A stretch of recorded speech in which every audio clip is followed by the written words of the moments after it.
Hello students, this is physics Guruji Ashish Wadia sir. हाजिर हूँ आपके लिए क्लास 12 की सीरीज़ का ये अगला लेक्चर लेकर। इलेक्ट्रोस्टैटिक्स सेकंड का ये 5th लेक्चर है बच्चों। इसके पहले मैं 4 लेक्चर अपलोड कर चुका हूँ। लास्ट लेक्चर जो अपना था बच्चों वो गॉस थ्योरम के ऊपर था, जिसके ऊपर हमने गॉस थ्योरम और गॉस थ्योरम की एप्लीकेशंस डिस्कस की थी। ये उसके आगे की सीरीज़ है बच्चों, इलेक्ट्रिक डायपोल मोमेंट।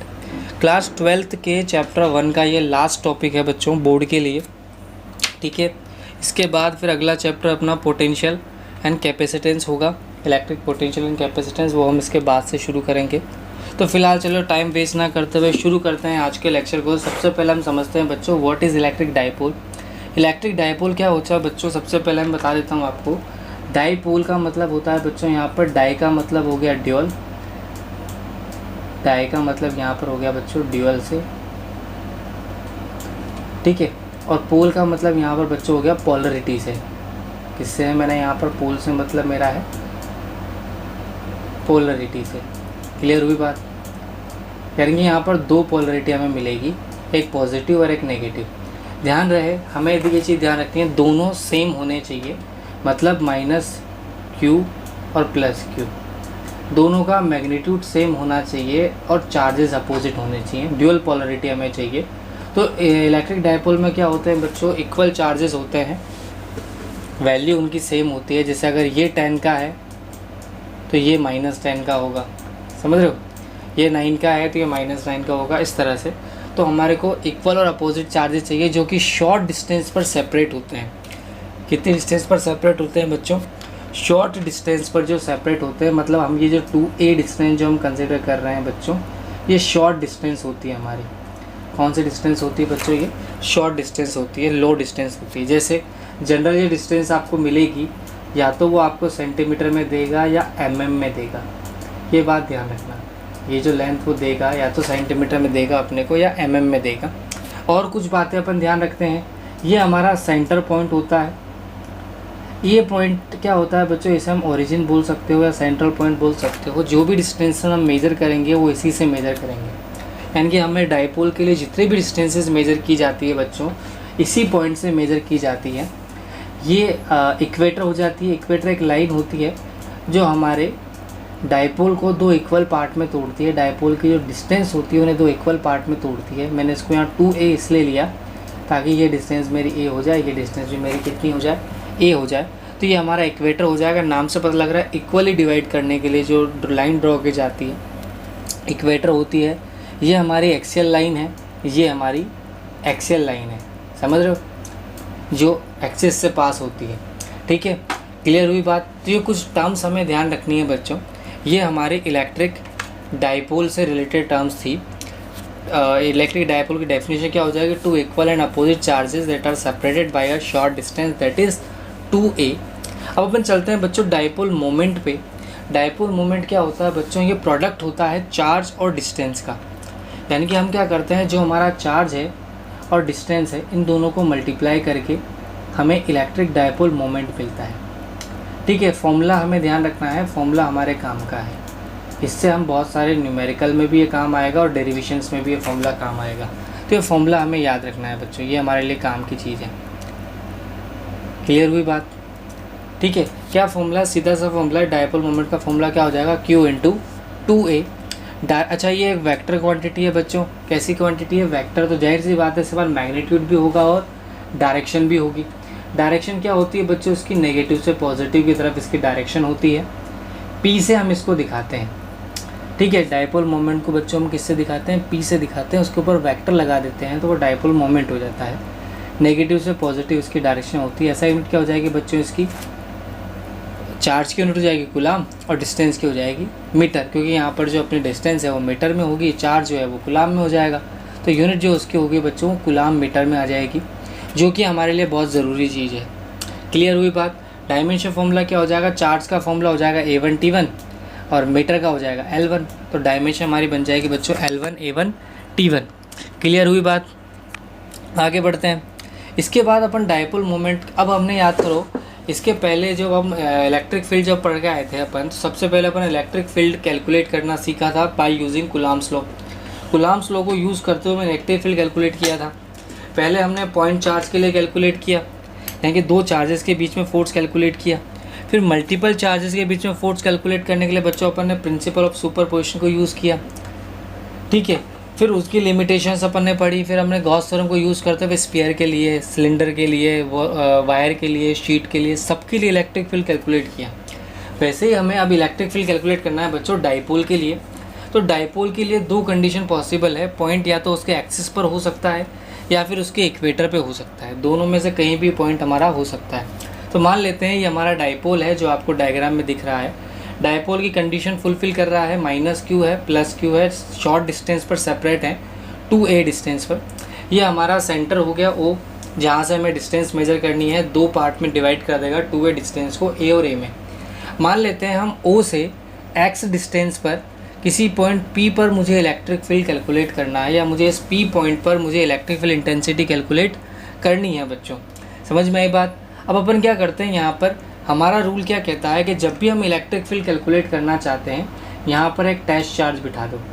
तो मान लेता हूँ मैं यहाँ पे +Q0 को बिठा देता हूँ।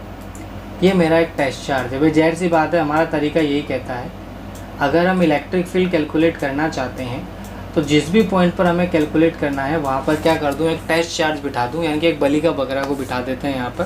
तो ये टेस्ट चार्ज हमने यहाँ बिठा दिया, प्लस चार्ज है। अब ध्यान देना, प्लस ये रहा और -q, इनके बीच में अट्रैक्शन लगेगा, दैट इज़ इलेक्ट्रिक फील्ड, यानी कि अंदर की तरफ हो जाएगा E1, ठीक है। ब्लू के कारण यानी कि +q चार्ज जो है वो रिपल्शन फोर्स लगाएगा, प्लस है रिपल्शन लगेगा, बाहर की तरफ होगा। अब एक बात ध्यान देना, यहाँ पर E1 जो है वो ग्रेटर देन है, E1 जो है वो बड़ा है और E2 जो है वो छोटा है। अच्छा, मैंने ऐसा क्यों कहा, देखो मैंने वेक्टर की लेंथ एक की बड़ी बनाई है, एक की छोटी बनाई है। इसका मतलब क्या हो गया, E2 जो है वो छोटा है, E1 जो है वो बड़ा है। E1 बड़ा क्यों है बच्चों, क्योंकि डिस्टेंस कम हो गई तो इलेक्ट्रिक फील्ड बढ़ जाएगा, डिस्टेंस बढ़ जाएगी तो इलेक्ट्रिक फील्ड कम हो जाएगा। अब हम डिस्टेंस मेजर करते हैं। देखो बच्चों, यहाँ से अगर मैं ये वाली डिस्टेंस मेजर करता हूँ, ये वाली, तो ये डिस्टेंस कितनी हो जाएगी बच्चों, ध्यान देना। तो ये अपनी हो जाएगी x - a। कितनी डिस्टेंस हो जाएगी बच्चों, x - a। टोटल डिस्टेंस कितनी है x, ये डिस्टेंस कितनी है ये, तो बची कितनी x - a। अच्छा, ये डिस्टेंस a है। अब ये पेपर मेजर कर पता है इसे अपने को, तो पूरी डिस्टेंस कितनी हो जाएगी x + a। तो जब हम E1 कैलकुलेट करेंगे, E1 की वैल्यू कितनी हो जाएगी, KQ अपॉन x - a का होल स्क्वायर। क्लियर हुई बात। E1 किन के बीच में लग रहा है, अपने टेस्ट चार्ज और -q के बीच। तो हमारा इलेक्ट्रिक फील्ड हो जाएगा, सिर्फ Q आएगा, Q0 नहीं आएगा। Q0 क्यों नहीं आएगा बच्चों, क्योंकि हमें पता है जब हम इलेक्ट्रिक फील्ड कैलकुलेट करते हैं तो जो हमारा इलेक्ट्रिक फील्ड होता है वो सिर्फ इस बात पे डिपेंड करता है किस चार्ज के कारण फोर्स लग रहा है, टेस्ट चार्ज पर डिपेंड नहीं करता। सिमिलरली इसी तरह से अगर मैं E2 कैलकुलेट करूं तो E2 की वैल्यू कितनी आएगी बच्चों, KQ, डिस्टेंस कितनी हो जाएगी इसकी, x + a हो जाएगी, इसका होल स्क्वायर। क्लियर हुई बात। तो हमने E1 निकाल लिया, E2 निकाल लिया। E1 बड़ा है, E2 छोटा है, तो बच्चों नेट क्या आ जाएगा अपना, E नेट अपना आ जाएगा बच्चों E1 - E2। कितना हो जाएगा बच्चों नेट, E1 - E2 अपना E नेट हो जाएगा। क्लियर हुई मेरी बात। ये चीज़ अपने को ध्यान रखनी है। देखो मैं अभी इसको आपको क्लियर करके दिखा देता हूँ। देखो ये सारी चीज़ मैंने लिखी हुई है, सिर्फ मैंने समझाने के लिए आपको इस तरह से किया था। मैं अब इसको क्लियर करके आपको बता देता हूँ। देखो ये हमारा E1 हो गया, KQ अपॉन x - a का होल स्क्वायर, जो कि डिस्टेंस थी। E2 हमने कैलकुलेट कर लिया, E नेट हमने कैलकुलेट कर लिया। अब हमें करना क्या है, वैल्यू पुट करनी है, सिंपल सी। तो देखो मैंने वैल्यू पुट कर दी और सॉल्व कर लिया। ध्यान देना, ये मैंने E1 की जगह E1 की वैल्यू रख दी। कलर मैंने चेंज करा ताकि आपको पता लगे मैं किसको सॉल्व कर रहा हूँ। E2 की जगह मैंने E2 की वैल्यू पुट कर दी। KQ को मैंने बाहर ले लिया, तो ये बन जाएगा अपना 1/x - a का होल स्क्वायर, 1/x + a का होल स्क्वायर। इनको सॉल्व करना है तो x minus A X plus A का, तो ये बन जाएगा बच्चों a minus B A plus B, यानी कि A square minus B square का होल स्क्वायर बन जाएगा। तो आप इसको सॉल्व करोगे, यहाँ पर ऊपर वाली टर्म बता रहा हूँ मैं, ऊपर वाली टर्म क्या हो जाएगी बच्चों जो बनेगी, भाई जाहिर सी बात आप इसको इधर मल्टीप्लाई करोगे तो ये अपना बनेगा x प्लस ए का होल स्क्वायर बनेगा। जब हम इसको खोलेंगे तो ये अपना बन जाएगा, मैं यहाँ पे सिर्फ सॉल्व करके बता रहा हूँ आपको ताकि आपको ये पता लगे 4x कहाँ से लाया मैं, प्लस 2ax हो जाएगा, यस और नो। इस तरह से अगर मैं x प्लस ए को सॉल्व करूँगा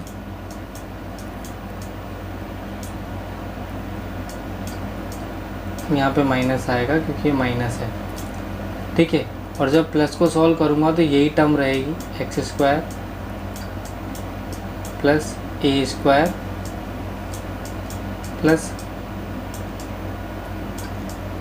2ax। अब देखो यहाँ पर जब आप इसको इधर मल्टीप्लाई करोगे तो ये वाली टर्म यहाँ आ जाएगी पूरी की पूरी, एक्स स्क्वायर प्लस ए स्क्वायर प्लस 2x। इसको यहाँ मल्टीप्लाई करोगे तो माइनस है तो प्लस, ये देखो माइनस वाली ये माइनस हो जाएगी, ये माइनस हो जाएगी, ये प्लस हो जाएगी, तो ये वाली टर्म और ये वाली टर्म कट जाएगी। तो प्लस 2x कितना हो गया बच्चों 4x हो गया।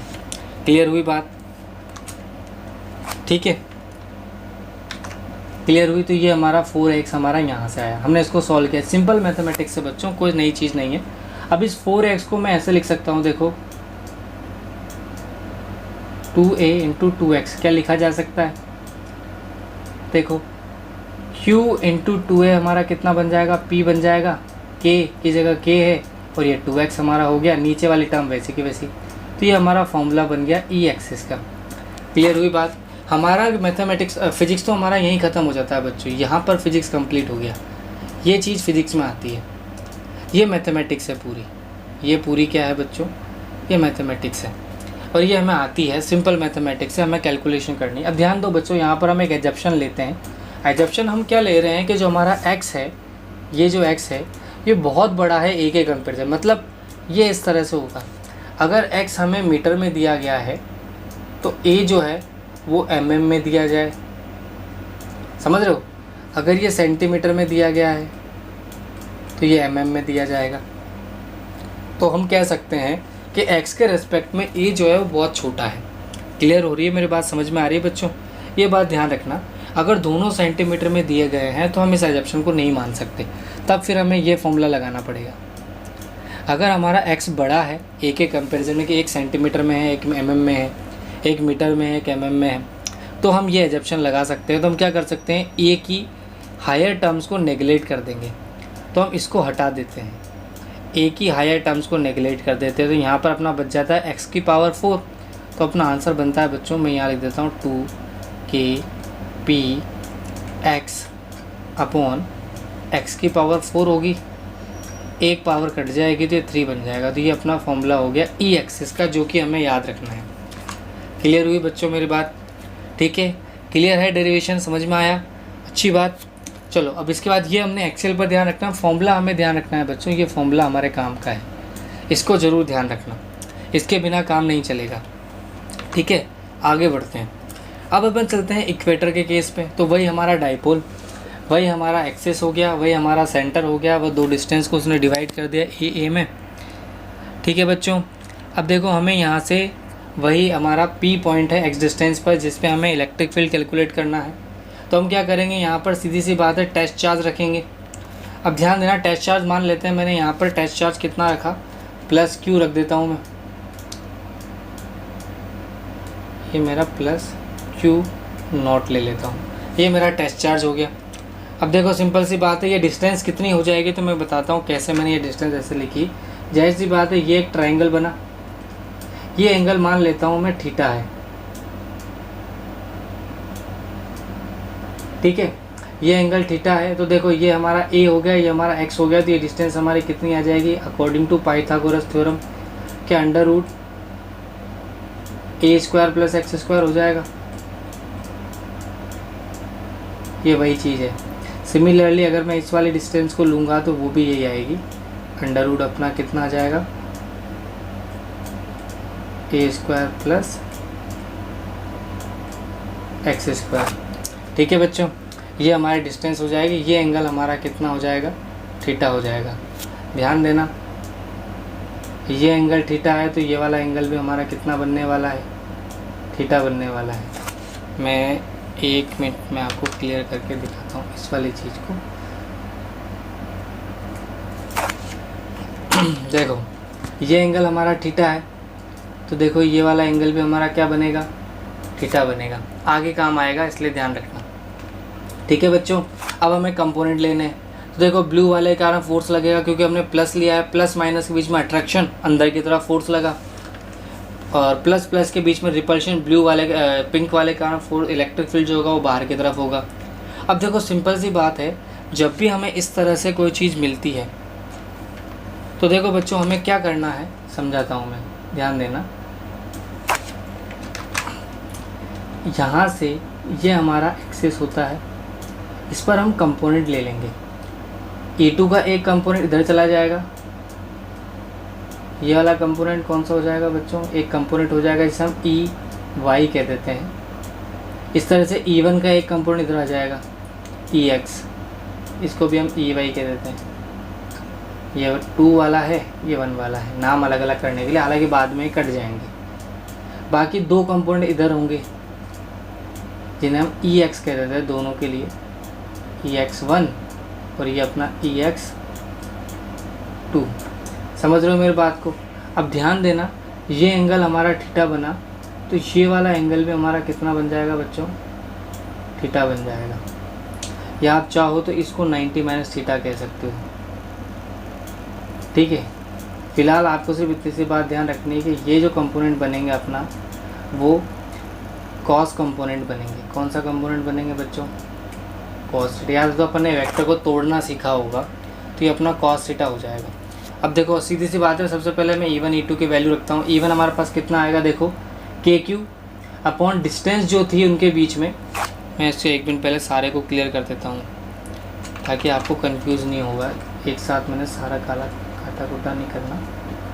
ठीक है, वैल्यू पुट कर देता हूँ मैं। देखो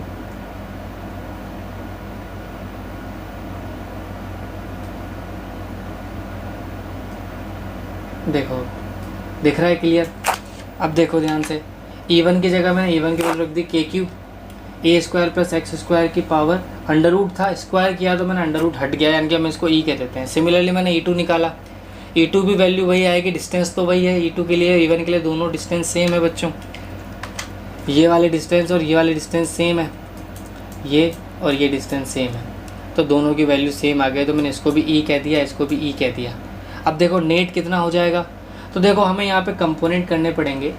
तो जो ऊपर वाले कंपोनेंट थे बच्चों, हमने इसको तोड़ दिया, तो ये हमारा साइन हो जाएगा, तो ये हमारा E साइन थीटा बन जाएगा। ये वाला कंपोनेंट भी हमारा क्या बन जाएगा बच्चों, E साइन थीटा बन जाएगा।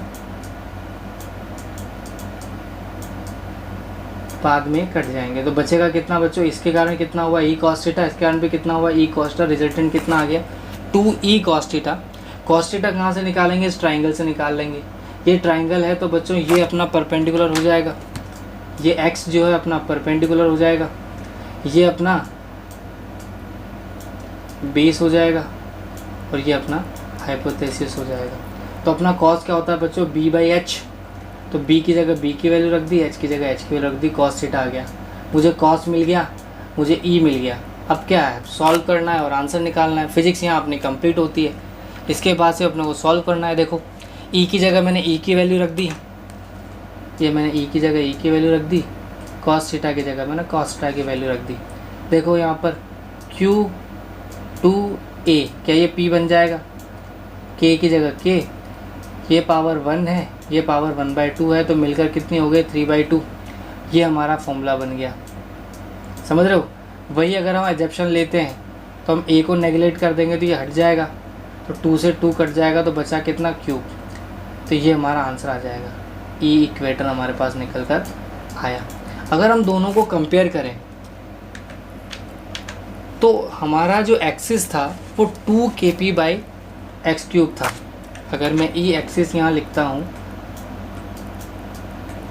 तो वो 2kp था, यानी कि इसका जस्ट डबल था। तो ये रिलेशन भी हमें ध्यान रखना है, यानी कि अगर हमें कोई भी एक चीज़ दे दी जाती है तो हम दूसरी निकाल सकते हैं। ठीक है, तो ये हमारा ई एक्सिस है। ई एक्सिस और इक्वेटर में क्या रिलेशन, दोनों एक दूसरे के, यानी कि जो एक्सिस होता है वो इक्वेटर का डबल होता है। क्लियर हुई मेरी बात।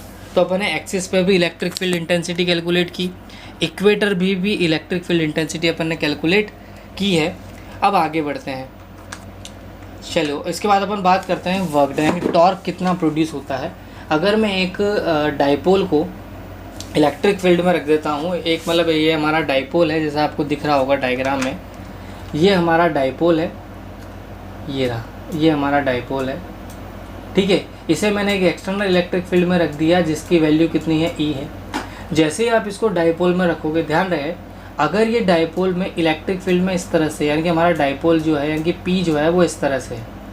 ये मैं इसको आगे समझाता हूँ, अभी मत समझो, इसको आगे समझाता हूँ मैं इसको। देखो, तो हम क्या करते हैं, यहाँ पे मान लेते हैं ये एंगल कितना है, मैं इसको यहाँ से इधर से ड्रॉ कर देता हूँ। तो ये एंगल कितना है, मान लेते हैं थीटा है। कितना एंगल है बच्चों, थीटा है, ये हमारा 90 डिग्री है। अगर हम बात करें, देखो P हमारा किस तरफ होगा, तो ये हमारा P है और ये हमारा E है।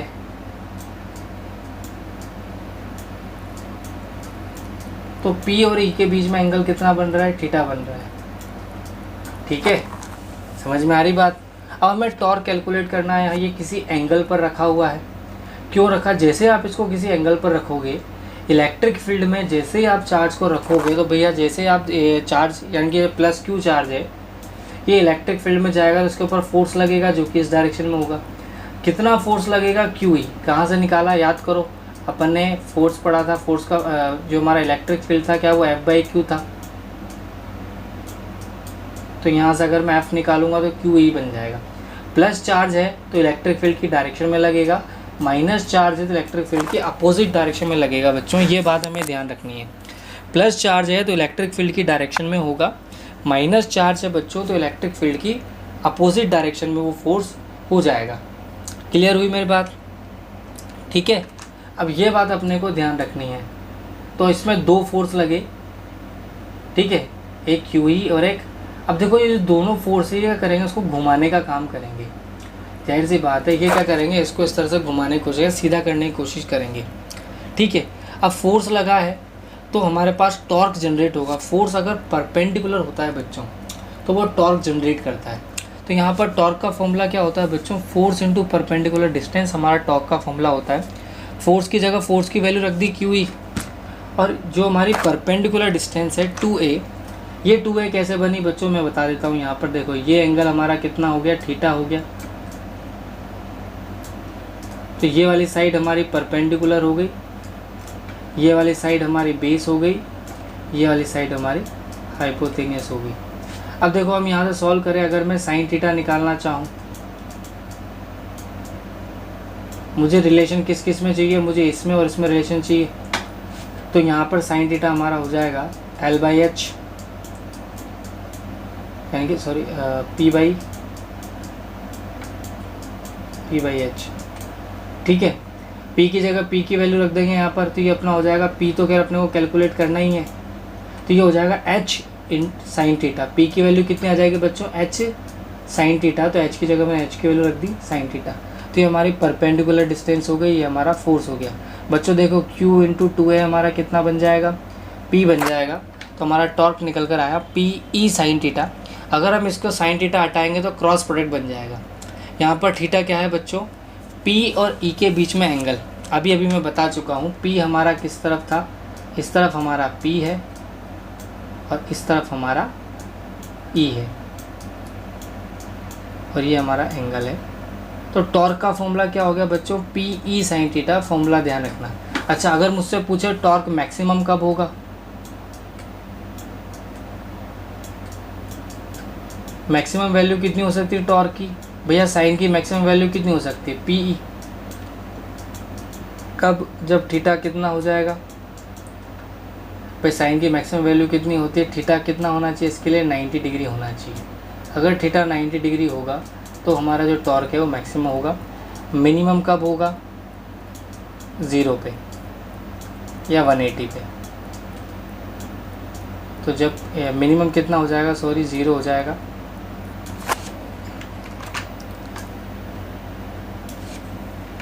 ठीक है, तो बच्चों ये बात ध्यान रखनी है अपने को। मैक्सिमम टॉर्क कितना हो सकता है PE, मिनिमम टॉर्क कितना हो सकता है 0। कब होगा, जब थीटा या तो हमारे पास 0 डिग्री हो या फिर 180 डिग्री हो। क्लियर हुई बात। तो ये बात हमें ध्यान रखनी है, टॉर्क कब हमारा मैक्सिमम होगा, कब हमारा मिनिमम होगा, फॉर्मूला भी हमें ध्यान रखना है। क्लियर हुई बात। आगे बढ़ते हैं। इसके बाद अगर हम वर्क डन कैलकुलेट करना चाहें तो वर्क डन हमारा होता है बच्चों टॉर्क यानी कि फोर्स इनटू डिस्प्लेसमेंट होता है। टॉर्क यहाँ पर फोर्स का काम करता है बच्चों, जो कि उसको घुमाने का काम कर रहा है। ठीक है, तो टॉर्क हम मान लेते हैं हमने इसको कहाँ से कहाँ डिस्प्लेस किया, θ1 से θ2 मैंने इसको डिस्प्लेस कर दिया। मतलब मान लेते हैं पहले ऐसे कहीं ऐसे कुछ रखा हुआ था, मैंने इसको घुमा के ऐसे कर दिया, समझ रहे हो। यहाँ से यहाँ तक मैं इसको लेकर गया हूँ 1 पोजीशन से 2 पोजीशन तक। पहले ये θ1 पर झुका हुआ था, अब θ2 पर झुक गया, समझ रहे हो। तो θ1 से θ2 मैंने इसको रोटेट करा दिया। टो की जगह टो की वैल्यू रख देंगे PE sin θ। इंटीग्रेशन करेंगे तो माइनस cos θ बनेगा। फिर जब हम लिमिट रखते हैं बच्चों, लिमिट कैसे रखते हैं, upper limit minus lower limit रखते हैं। तो आप इसको सॉल्व करोगे तो हमें मिलेगा PE cos θ1 माइनस cos θ2। ठीक है बच्चों, ध्यान रखना, ये बात हमें ध्यान रखनी है। अच्छा, ये जो वर्क डन हमने किया है, ये वर्क ही उसके अंदर एनर्जी की फॉर्म में सेव होता है। मतलब समझाना क्या चाह रहा हूँ मैं, नॉर्मल सी बात है, हमारा जो डाइपोल है, देखो हमारा डाइपोल है, मान लेते हैं वो ऐसे रखा हुआ है 0 डिग्री पे। थीटा कितना है हमारा 0 डिग्री। तो इसका मतलब वो स्टेबल है। स्टेबल कैसे है, एक फोर्स इधर लगेगा एक फोर्स इधर लगेगा, स्टेबल है वो भी। ठीक है, तो बच्चों ये स्टेबल इक्विलिब्रियम होता है। अनस्टेबल इक्विलिब्रियम कब होता है, जब ये 180 पे होता है। ये ध्यान रखना, स्टेबल इक्विलिब्रियम SE कह देता हूँ मैं, ये हमारा होता है 0 डिग्री पे। ये रूल याद रखना, न्यूमेरिकल बनते हैं इसके ऊपर। और अनस्टेबल इक्विलिब्रियम जो हमारा होता है बच्चों, वो हमारा होता है 180 डिग्री पे। कितने डिग्री पे होता है बच्चों, 180 डिग्री पे हमारा अनस्टेबल इक्विलिब्रियम होता है। क्लियर हुई बात। ये बात अपने को ध्यान रखनी है। अब हमने क्या किया, 0 से ये इक्विलिब्रियम में था, हमने इसको डिस्टर्ब किया। अब जाहिर सी बात है, जब कोई आदमी कोई व्यक्ति शांति से बैठा हुआ है, अगर आप उसको डिस्टर्ब करोगे, उसको मूव करोगे, तो वो आपको अपोज करेगा, प्रैक्टिकल बात है। तो जब हम इसको मूव करना कोशिश करते हैं तो ये कोशिश करता है वापस अपने इक्विलिब्रियम में आने की, मतलब हमें मेहनत करनी पड़ेगी, सीधी सी बात है। और जो मेहनत हमने की है, जो वर्क डन हमने किया है, वो कितना किया हमने, PE cos θ1 माइनस cos θ2। कहाँ से हमने शुरू किया, 0 से शुरू किया तो cos 0 हो जाएगा, 180 तक लेकर गए हैं तो cos 180 हो जाएगा। सॉल्व कर लेंगे, आंसर आ जाएगा। तो हमने कितना वर्क किया, हमने इतना वर्क किया साथ। तो जो हमने वर्क किया, ये वर्क ही क्या करता है, उसके एनर्जी के फॉर्म में सेव होता है और सिस्टम को वापस अपनी इनिशियल पोजीशन पे ले जाता है। जैसे अगर हम किसी को उठाएंगे तो हमारा अपोज करेगा और हमारे फोर्स की एनर्जी ही वो यूज़ करेगा हमें मारने के लिए। ठीक है, तो वैसे ही हमने इसको डिस्टर्ब किया इसकी इक्विलिब्रियम पोजीशन से, तो हमने जो वर्क किया वो एनर्जी की फॉर्म में सेव हो जाता है बॉडी के अंदर या सिस्टम के अंदर। और वो एनर्जी क्या करती है, उसको वापस अपनी इनिशियल स्टेट में लेकर आती है।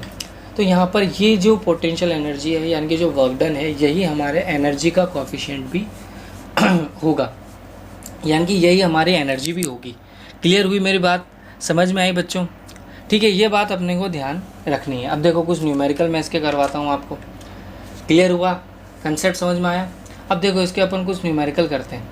जैसे सपोज मानो क्वेश्चन दिया गया, calculate the amount of work done in rotating a dipole of a dipole moment. हमें P दिया गया है क्वेश्चन में 3 × 10⁻⁸ coulomb from its position stable equilibrium to the unstable equilibrium. ध्यान रहे बच्चों, उसने क्या कहा कि भैया स्टेबल इक्विलिब्रियम से अनस्टेबल इक्विलिब्रियम मैंने मूव कराया, मतलब 0 डिग्री से 180 डिग्री पे मैंने उसको मूव कराया है। इलेक्ट्रिक फील्ड मुझे दे रखा है 10⁴। क्लियर हुई बात। तो हमें क्वेश्चन में डेटा दिया गया है, अच्छा क्वेश्चन है बच्चों। तो हमारे को गिवन डेटा दिया गया है, P हमें दिया गया है, E हमें दिया गया है। स्टेबल इक्विलिब्रियम का मतलब हमें θ1 दिया गया है 0, मतलब हमने कहाँ से शुरू किया, 0 से शुरू किया। अनस्टेबल इक्विलिब्रियम मतलब हमने कहाँ तक उसको घुमाया, 180 तक घुमाया। तो हमारा फॉर्मूला क्या होता है वर्क डन का, P cos theta 1 minus cos theta 2। Value put करेंगे, कॉस 0 की वैल्यू कितनी होती है बच्चों, तो कॉस 0 की वैल्यू होती है 1, मैं यहाँ लिख देता हूँ। कॉस 0 डिग्री की वैल्यू कितनी होती है बच्चों, 1 होती है। और कॉस 180 डिग्री की वैल्यू भी कितनी होती है बच्चों, -1। ये बात अपने को ध्यान रखनी है, ये होती है -1। जब आप यहाँ रखोगे तो अपना हो जाएगा, देखो 3 × 10 की पावर -4, ये हो जाएगा बच्चों 2। 1 -1 यानी कि प्लस का 2 हो जाएगा। तो अपना आंसर आ जाएगा बच्चों 6 × 10 की पावर -4। वर्क डन की यूनिट क्या हो जाएगी बच्चों, जूल। क्लियर हुआ मेरे पास। तो हमें क्वेश्चन में क्या कहा गया था, सिर्फ ये टर्म कही गई थी कि भैया हम इक्विलिब्रियम से लेकर आए हैं, स्टेबल इक्विलिब्रियम से लेकर गए हैं, अनस्टेबल इक्विलिब्रियम तक उसको लेकर गए हैं। तो बताओ हमें कितना वर्क करना पड़ेगा, तो भैया हमें 6 × 10 की पावर -4 जूल वर्क करना पड़ेगा। सिस्टम की एनर्जी पूछता अगर, तो भी हमारा आंसर यही होता। वो पूछता सिस्टम की एनर्जी कितनी है, तो भी कहेंगे भैया इतनी एनर्जी सिस्टम के अंदर स्टोर हो गई, यानी कि यही एनर्जी सिस्टम को अपनी वापस इनिशियल स्टेट में लाने का काम करेगी। जैसे हम हमारा फोर्स हटा देंगे वो वापस अपनी इनिशियल स्टेट में जाना चाहेगा। क्लियर हुई मेरी बात, सबसे क्लियर हुई बात। देखो ये अपना आंसर हो जाएगा 3 हो गया, यानी कि 6 × 10 की पावर -4 जूल हो गया। क्लियर हुई बात। ये अपना क्वेश्चन था, फर्स्ट क्वेश्चन। सबको क्लियर है। नेक्स्ट क्वेश्चन देखो, नेक्स्ट क्वेश्चन हमें क्या कहा गया है, 2 charges ±10 microcoulomb are placed at 5 mm apart. ध्यान देना, जो हमें कहा गया है 5 mm, यानी कि हमें जो 2a दिया गया है वो mm में दिया गया है, मतलब 10 की पावर -3 हो गया है ना। और चार्जेस हमें दे गए 10 माइक्रोकूलम, माइक्रोकूलम को मैंने कन्वर्ट कर लिया तो 10 की पावर -6 हो जाएगा, यानी कि लगभग ये निकल कर आएगा 10 की पावर में -5 कूलम। कितना निकल कर आया बच्चों, 10 की पावर -5 कूलम हो जाएगा। हमें क्या कहा गया है, calculate point P on axis of the dipole 15 centimetre away. 15 centimetre distance है, मतलब 0.15 हो जाएगा, यानी कि 15 × 10 की पावर -2 हो गया। मैं सबको मीटर में कन्वर्ट कर रहा हूँ। अब ध्यान देना, फर्स्ट कंडीशन को देखो, एक्सिस पर है तो एक्सियल लाइन पर हमारा इलेक्ट्रिक फील्ड कितना होता है, ये रहा। अच्छा, हमारा एजप्शन प्रूफ हो रहा है क्या, हाँ, 1 सेंटीमीटर में 1 mm में है, एजप्शन प्रूफ हो रहा है, ठीक है। तो हम नेगलेक्ट मान सकते हैं हायर टर्म्स को, -3 है तो इसकी हायर टर्म्स को नेग्लिजिबल माना जा सकता है। तो हम यहाँ पर हमारा फॉर्मूला अप्लाई करेंगे। तो यहाँ पर देखो 2 × k की जगह k की वैल्यू रख देंगे 9 × 10 की पावर 9।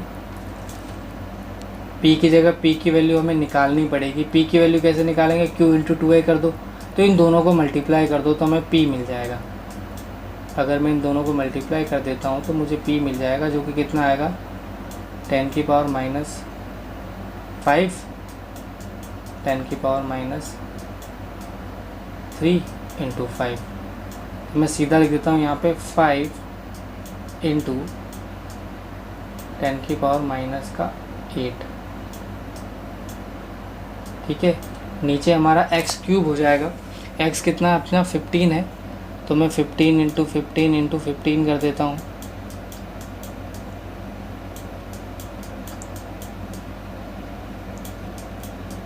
और ये 10 की पावर -6 हो जाएगा।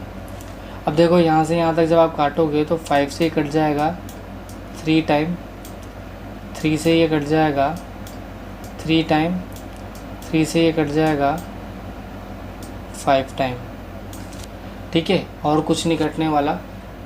तो ऊपर अपने पास क्या बचा, ओनली 10 की पावर 1 बचा × 2 बचा, और नीचे अपने पास 15 बचा, 5 बचा × 10 की पावर -6 है।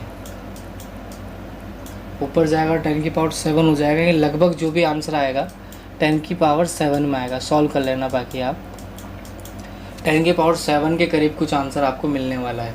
ठीक है, सॉल्व आप कर लेना। सेम ऐसे मुझे इक्वेटर पे निकालना है, तो इक्वेटर के लिए इसी का हाफ हो जाएगा, इसी का जो भी वैल्यू आएगी उसका हम आधा कर लेंगे तो हमें आंसर मिल जाएगा। क्लियर हुई बात? सेम वही चीज़ थी, एक mm में था, एक सेंटीमीटर में था, तो मैंने उसको कर दिया, नेग्लिजिबल कर दिया, सॉल्व कर लिया। क्लियर हुई मेरी बात? सॉल्व कर लेना, बाकी मैथमेटिक्स है। ये अपना क्वेश्चन था। चलो आगे बढ़ते हैं, नेक्स्ट क्वेश्चन पे चलते हैं। ठीक है बच्चों, अब देखो नेक्स्ट क्वेश्चन हमें क्या कहा गया है। An electric dipole consisting of two charges 0.2 microcoulomb are separated by a distance of 2 centimetre in a field of external field of 10 की पावर 5 मैक्सिमम टॉर्क आपसे पूछा गया है बच्चों। मैक्सिमम टॉर्क आपसे पूछा गया है, तो हमें पता है टॉर्क मैक्सिमम कब होता है 90 डिग्री पे।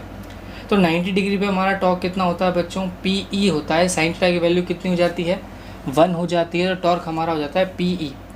P हमें कैलकुलेट करना है पहले, तो पहले हम यहाँ से P कैलकुलेट कर लेते हैं। तो P कैसे कैलकुलेट करते हैं, दोनों को मल्टीप्लाई कर देते हैं। तो यहाँ पर 3 × 2 हमारा हो जाएगा 6 × 3 और ये हो जाएगा 10 की पावर -8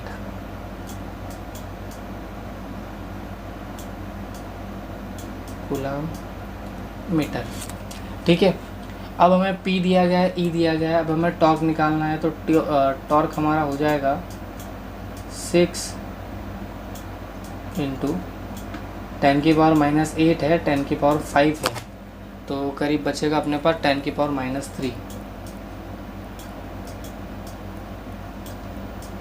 ठीक है, ये हमारा टॉर्क हो जाएगा। क्लियर हुई बात? सिंपल क्वेश्चन था, मैक्सिमम टॉर्क उसने आपसे पूछा था, ये हमारा टॉर्क हो जाएगा। यूनिट क्या हो जाएगी इसकी, P × E के फॉर्म में यूनिट ले दो, तो P की यूनिट हमारी कितनी हो जाएगी, कूलम मीटर, और E की हो जाएगी अपने न्यूटन पर कूलम, यानी कि न्यूटन मीटर यूनिट हो जाएगी इसकी। कितनी यूनिट हो जाएगी बच्चों, न्यूटन मीटर, ये इसकी यूनिट हो जाएगी। क्लियर हुआ बात? कंप्लीट, ये अपना आंसर होगा।